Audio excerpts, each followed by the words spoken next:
Taking responsibility. One of my friends is a pharmacist.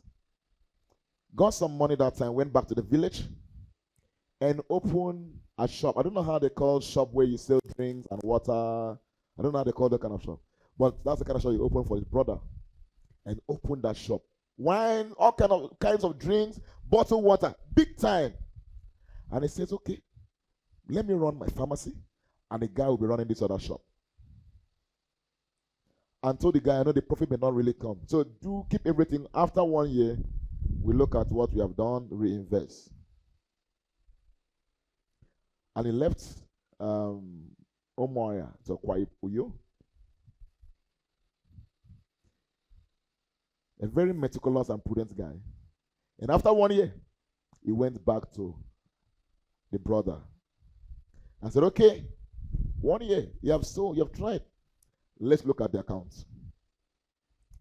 And the brother started opening accounts and started giving him stories. He said, there's nothing in this shop again now. Where is the money? You have been buying, you have even been restocking on your own. Where is the money? Hey, this one. Hey, me, I'm staying in the village now. How will I eat? That is not the question. Where? Okay, let me see how much you have made. The capital I gave you, the profit you have made. There was no profit. There was no capital. The only thing left was just the empty store. And when he called, I laughed. I said, who was running the store? He said, it's my brother. I said, come back home. And when he came back, I said, so what do you want to do? You know, he must pay. I said, he's not paying for it. So who are you blaming? Who am I supposed to blame? He's the guy. I said, it's not the guy. You blame yourself. That's how that guy shut down that matter. Went back, told him, okay, whatever that's left, sell off. Let's rent out the place. No problem. Don't account for anything again. Don't sell off everything that's left. Take the money as your upkeep. Let's rent out this place. Was the brother wrong? Who was wrong? It's the guy. Did the guy eat the money? Yes. Did he squander the money? Did he close down the shop? But it was not wrong. Very hard facts. That is where taking responsibility does what? Before you blame anyone for your misfortune, first of all, blame yourself for not looking down enough or deep enough to trust them. Are we good? No matter what happens to you in this world, blame yourself first before blaming anyone. Nobody caused it. You did. There are a lot of stuff that wouldn't have happened to you if you were very meticulous in your thinking. There are a lot of stuff that wouldn't have happened to you if you look deep enough. There are misfortunes that wouldn't have come your way if you were wise enough. I've trained myself over time. I will never blame anybody for causing me problem. Anything that happens, now me cause am. Now me do it. Now me, I've caused it. And I learn from it. And I do what? It's just that it cannot happen twice. Cannot do what? Cannot. Don't shift responsibility to anybody. No matter how bad, no matter how your excuses are, don't shift it. So you blame yourself first.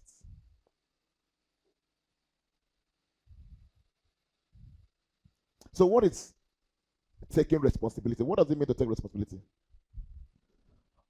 Owning up to your actions and your what? Decisions. Very simple.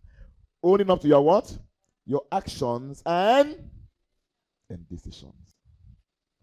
Being accountable and reliable Take notes. We're going to discuss on that. Take note of those points I've made. Your decision, your action, being reliable and what? And accountable. If you don't own up to your decisions and your actions, you remain where you are. You'll do what? You remain where you are. I want us to read so that we continue. 1 Samuel chapter 30. 1 Samuel 30. If we want to start reading from verse 6, it will from verse 1, it will be too long for us, please. So I'm going to explain. By now you should understand, you should know that portion of the Bible. Abi?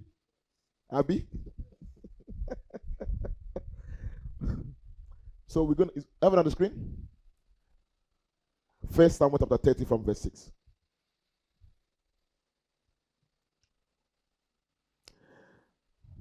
Now let me explain the rest. Then you will now read this on verse 7 and we are good. David was away. Read from chapter 5. Chapter 29, 30, 31. He was away. And the Amalekites entered his city. And did what? What we call kidnapping today. They did not kill anybody. They kidnapped, took his 2 wives, carried people at random. Children, sons, daughters. That's the story. So let's read from here now what really happened at the end. And David was greatly distressed, for the people spake of stoning him, because the soul of all the people was grieved, every man for his sons and every daughters. But David encouraged himself in the Lord his God.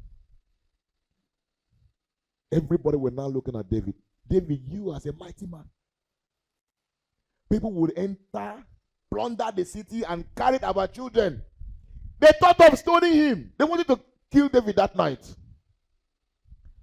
But what was the first thing he did? He encouraged himself in the Lord. Now, before that verse 6, if you read, David cried though. The Bible says, they cried, he and his men cried until they have no strength to cry again. That means it was so painful. A whole king, your wives, your children were taken, you in your city, Siglag.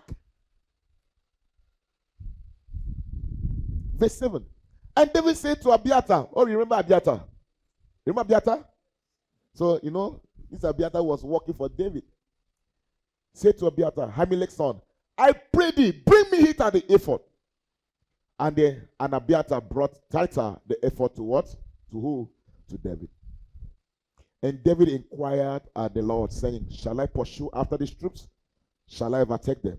And he answered him, pursue, for thou shalt surely do what? Overtake them. And without fail, you will do what? Recover all. Was it David's fault that the Amalekites plundered the city? Yes or no? Why are you saying yes?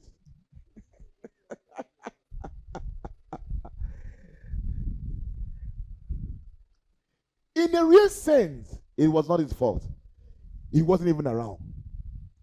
If David was around, nothing would have what? But in other words, it was still his fault. David cried. David cried. But at the end of the day, he said, everybody will be looking up to me now as the king of Israel. And I can't afford to fail them. Taking responsibility. Don't always forget who you are. Don't forget your role. Don't forget your position. Don't forget your job. You may put the blame. I was not there. I don't know. But at the end of the day, you are still wrong. To whom much is given, much is expected. Are we good now? That's why I'm saying this is our breaking point, where you do everything and your ego here, yeah. It's not my fault. Ego and pride, yeah. No, it cannot be. Yeah, why will it be? It's that point. As you climb on the ladder of leadership, it becomes more of responsibility than rights. You are not doing because you are right or wrong. You are doing because of your position at that point in time. All eyes are on you. Everyone are looking up to. David did not wait to follow the normal process. Abiathar, bring the ephod. Don't wear it. Abiathar was a priest, a descendant of Eli. But don't wear it. I want to hear this God myself. Bring it. This shame is too much. If I don't act this night, these people will stone me. He put on the ephod and became a priest and went to God. Should I pursue them? See, imagine that David kept quiet and blamed the Amalekites and said, after all, God knew I was also fighting somewhere. Which is true. He was also securing the boundaries of the land somewhere. It's not as if he went for pleasure or something. He was at the battlefront and they knew that he wasn't around and they came. David had genuine excuses, but yet he was a king, a defender of the people.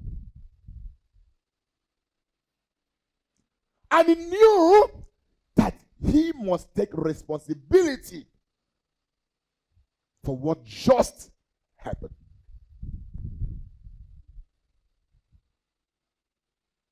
His failure to take that responsibility might cost him his throne, his dignity, credibility, competence, and name it. He had genuine excuses, but he had options of recovery. When he approached God and said, should I go? God said, go. Now, ask yourself, imagine that David did not approach God to take responsibility. You think that God would have told him to go? No way. He was waiting for him to act. And the moment he acted, God responded. Tell your neighbor, when you act, God will respond. Until you act, God will not respond. Yes. Please get back home, read the whole story.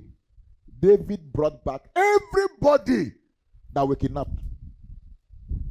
Go back and read. And there was joy in the city. As God told him, he said, you recover all without fail.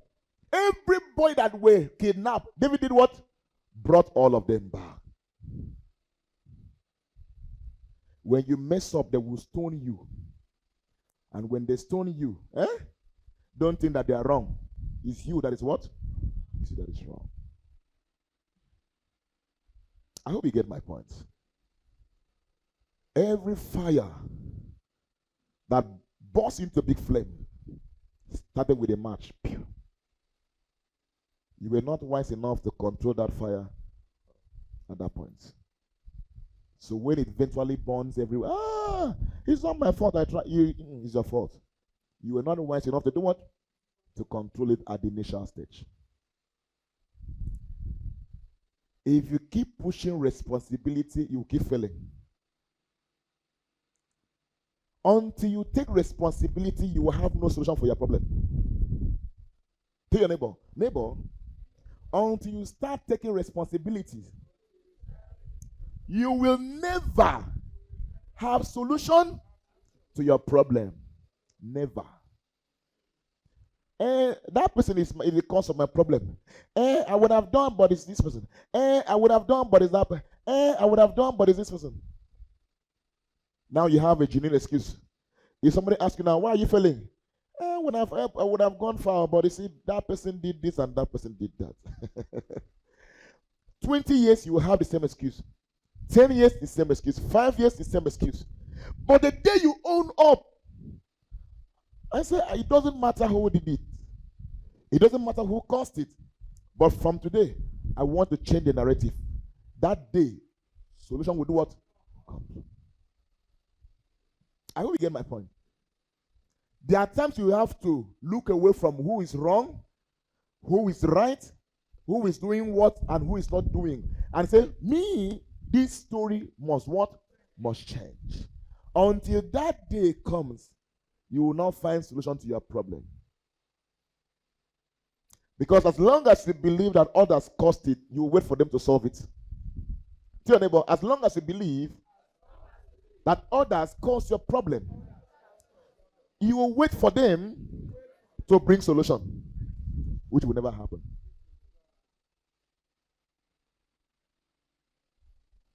So I don't know what you have faced, the mistakes you have made, the misfortune that have come your way. Tell yourself now, say, I was wrong. Say, I was wrong.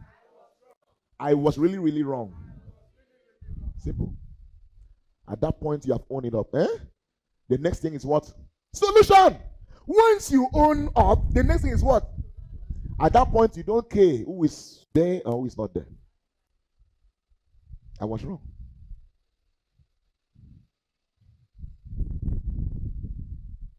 Don't live a life that someone else dictates for you.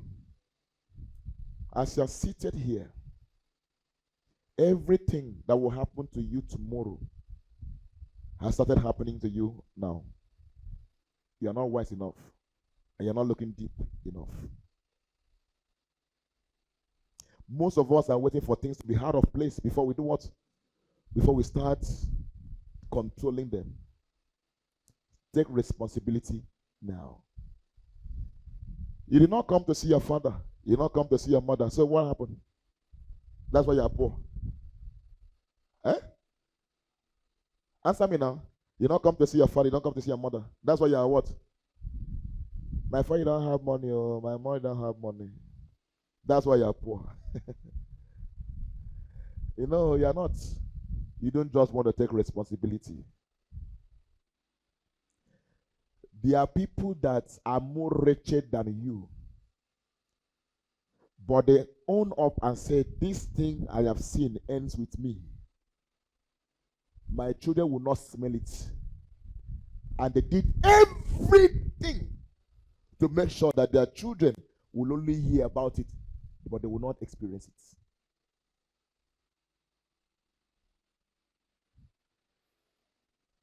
When you fight, a result seems not to come. Rest. Come back. Do what? Fight again.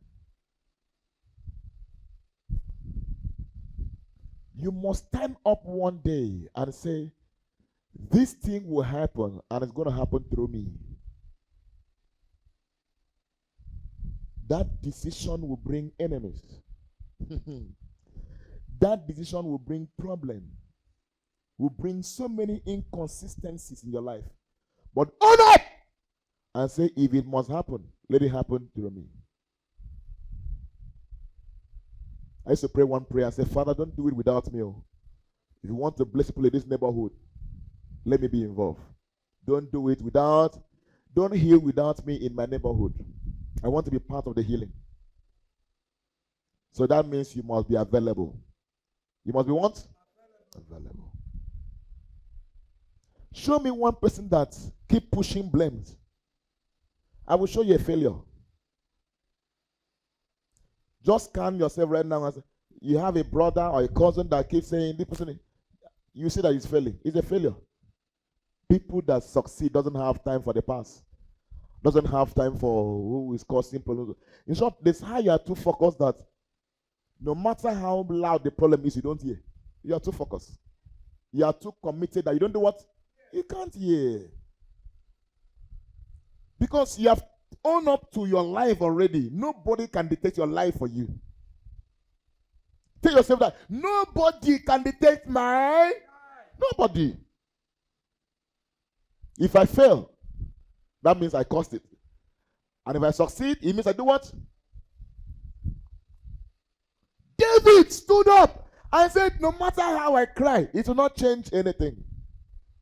The fact here is that I am the king, and everyone are looking up to. At this point, I must stand up and act as a king. We should be like David, that after crying, we swing into action. I'm not saying you will not cry, you will not break down, you will not have. I'm not saying that. I've stayed here countless times. Even the strongest of men do what? Cry. You will cry. In this life, something will always make you cry. No matter how happy, how fulfilling, how satisfied you are, you will always cry. But when you are done crying, what do you do next?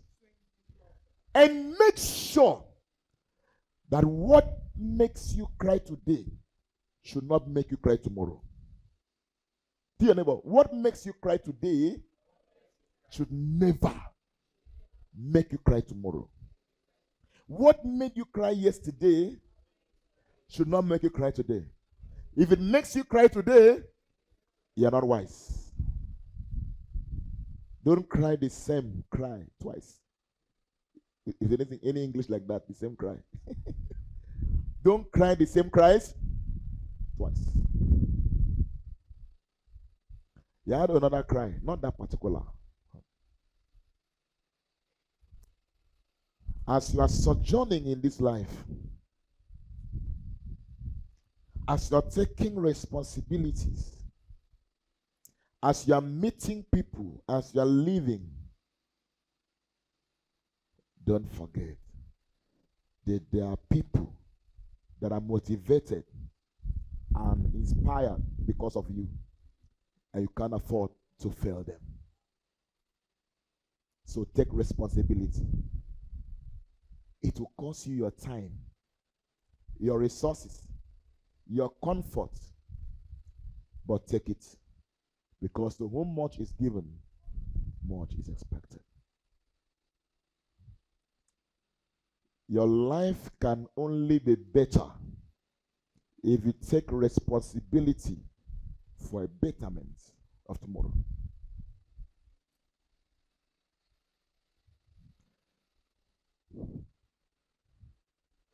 I don't know if you are doing business or you're a career person, you have a job or whatever. If it's failing, stop looking for who is making you fail. Nobody is making you fail. It's you that's doing what?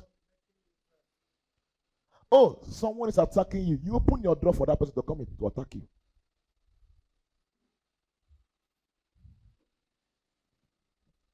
As I used to tell you, there are people that no matter how loving they are, if you meet them at your workplace, your friendship should end there. Most of the people that will cause you the most in your life are people that will want your lovers very close, that knows you're in and out. They're the one that will do the most painful to you. And you blame them? Blame yourself for giving them enough chance to know. What people know, they destroy. Nobody can destroy what they don't know.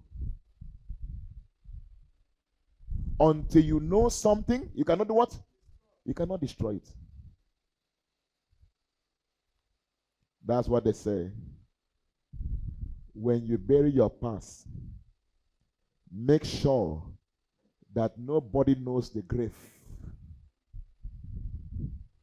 Because if they know, they will exhume it.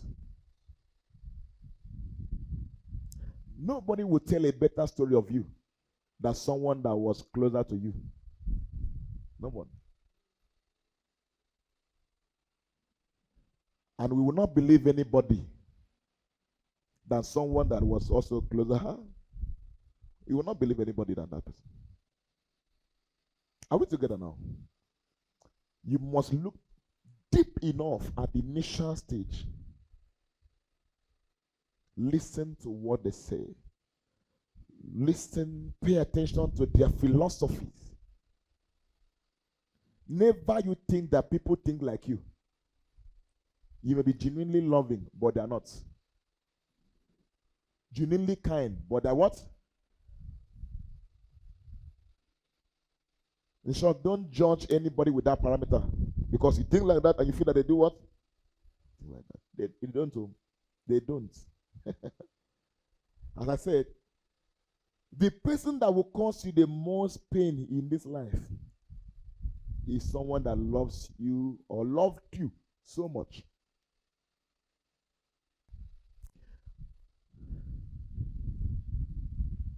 Imagine me coming to Pastor Doka. I said, "How are you, sir? Why were you not in church yesterday?" I said, "Because I travel." "Okay. So you were not in church?" He said, "Yes." And nobody knew about it. My phone was off. Where I went. Is that an excuse? If I love him, I will talk more. Or let me not say, if I care about him, I will talk more. If I don't, I will not say it's okay. But I will never trust anything serious into his hands.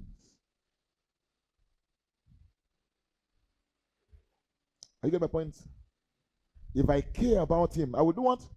I will start tracing. Why? No, but you don't have done that. That's because I care. If I don't care, it's okay. I go my way. And you think that I've heard you, no doubt. But you see that thing you did that day, you'll never have that opportunity to do it.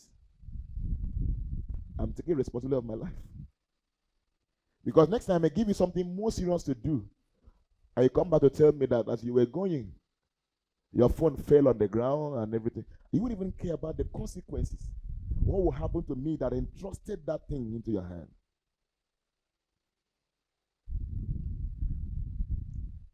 The truth is, there are things we want to do, we will do them. There are things we don't want to do, and we don't do them. It's not because we are lazy, not because something happened, nothing happened. You don't just want to do it. Tell yourself the truth. Say, neighbor, there are things you want to do. Against all odds, you will do it. Yes, now.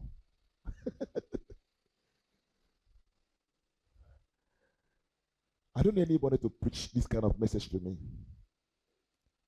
I have disciplined myself to that point. I will sit down and say, Tommy, this thing, go twist bomb. Give a twist. You fail in it. You did not do it well. I will stand up on my own quietly and see our levels of responsibility. So levels of taking responsibility. Number one, personal responsibility. I just explained that now. Owning your actions and your decisions.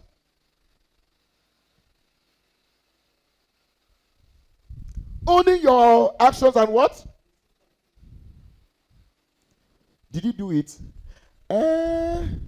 It's just that when I was coming, did you do it? Yes or no? Yes, I did it. They will now look for solution. Don't try to explain what will not bring solution.